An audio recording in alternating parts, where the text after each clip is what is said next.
ایک دفعہ کا ذکر ہے، ایک گاؤں میں ایک لڑکا رہتا تھا، اس کا نام اسلم تھا۔ وہ اور اس کی امی روزانہ صبح سویرے اٹھ کر اپنی بھیڑیں لے کر پہاڑی چراگاہ کی طرف نکل جاتے اور سارا دن ان کو پہاڑی پر چرا کر شام کو واپس آ جاتے۔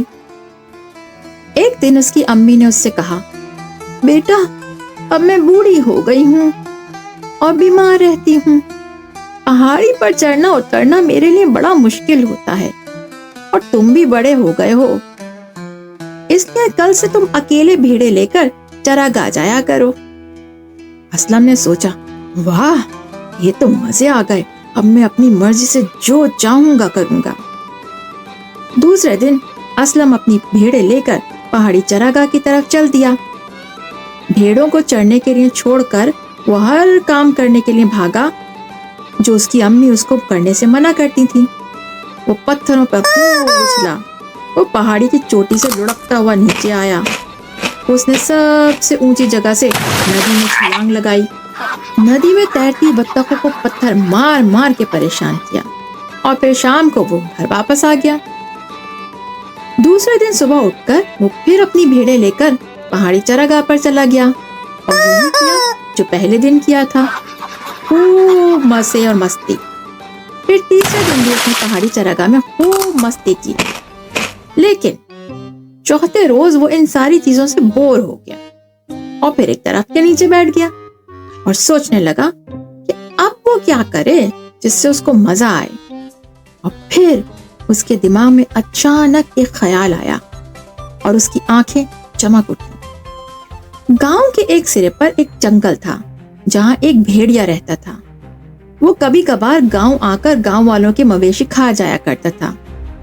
اس نے سوچا کیوں نہ گاؤں والوں کو ڈرایا جائے کہ بھیڑیا آ گیا ہے، اور یہ خیال آتے ہی وہ پہاڑی پر سب سے اونچی جگہ کھڑے ہو کر چیخنے لگا، بچاؤ بچاؤ، بھیڑیا آ گیا ہے، یہ میرے سارے بھیڑوں کو کھا جائے گا، کوئی ہے بچاؤ بچاؤ۔ یہ سنتے ہی سارے گاؤں والے ڈنڈے اور لاٹھیاں لے کر بھیڑیے کو مارنے کے لیے پہاڑی پر چڑھ گئے۔ لیکن جب وہ وہاں پہنچے تو وہاں کوئی بھیڑیا نہ تھا، اور جب اسلم نے سارے گاؤں والوں کو ڈنڈے اور لاٹھیاں اٹھائے پہاڑی پر چڑھتے دیکھا تو اس کو بڑا مزہ آیا اور وہ زور زور سے ہنسنے لگا۔ جب گاؤں والوں نے اس سے پوچھا کہ بھیڑیا کہاں ہے تو وہ بولا، کوئی بھیڑیا ویڑیا نہیں ہے، میں بور ہو رہا تھا اس لیے مذاق کیا تھا سب کے ساتھ۔ گاؤں والوں کو بہت غصہ آیا اور وہ اس کو برا بھلا کہتے ہوئے واپس اپنے گھروں کو چلے گئے۔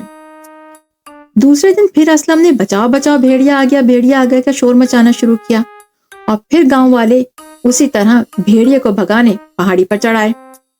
اور جب انہیں معلوم ہوا کہ اسلم پھر انہیں بیوقوف بنا رہا تھا تو اس کو خوب ڈانٹ ڈپٹ کر اپنے گھروں کو واپس چلے گئے۔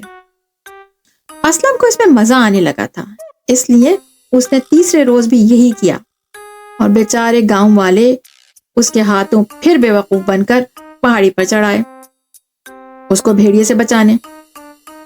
اور جب ان کو معلوم ہوا کہ وہ پھر جھوٹ بول رہا ہے تو ان کے غصے کی انتہا نہ رہی، اور وہ سب اس کو برا بھلا کہتے ہوئے واپس اپنے گھروں کو چلے گئے۔ اور اسلم صاحب اطمینان سے آنکھیں بند کیے درخت سے ٹیک لگا کر بیٹھے مسکراتے رہے۔ لیکن چوتھے دن جب اس نے بچاؤ بچاؤ بھیڑیا آ گیا کا نعرہ لگایا تو کوئی بھی اس کی مدد کے لیے نہیں آیا۔ جب اسلم نے دیکھا کہ کوئی بھی اس کی مدد کے لیے نہیں آ رہا تو اس نے اور زور سے شور مچانا شروع کر دیا۔ اس کو شور مچاتا دیکھ کر اس کی بھیڑوں نے بھی زور زور سے بولنا شروع کر دیا۔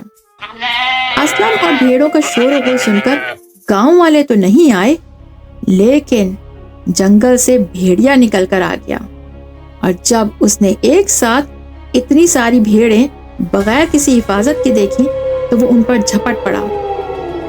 اسلم بھیڑیے کو دیکھ کر لپک کر درخت پر چڑھ گیا اور اس نے مزید چیخنا چلانا شروع کر دیا، لیکن کوئی اس کی مدد کے لیے نہیں آیا، یہاں تک کہ بھیڑیا ایک ایک کر کے اس کی ساری بھیڑیں کھا گیا۔ اور شام کو جب اسلم روتا ہوا بغیر بھیڑوں کے گاؤں پہنچا اور ساری بات گاؤں والوں کو بتائی تو تو گاؤں والوں کو بہت افسوس ہوا کہ وہ اسلم کی مدد کو نہ جا سکے۔ انہوں نے اسلم سے کہا کہ اگر تم ہم سے جھوٹ بول کر بار بار ہمیں نہ ستاتے تو آج ہم تمہاری مدد کے لیے ضرور آتے۔ اسلم اپنی غلطی پر بہت شرمندہ ہوا اور اس نے گاؤں والوں سے معافی مانگی اور وعدہ کیا کہ وہ آئندہ ایسی کوئی شرارت نہیں کرے گا جس سے کسی کو تکلیف ہو۔ اور پھر گاؤں کے ہر گھر نے اسلم کو ایک بھیڑ تحفے میں دی تاکہ بھیڑیے نے جو اسلم کی بھیڑیں کھا لی تھی اس کا نقصان پورا ہو سکے۔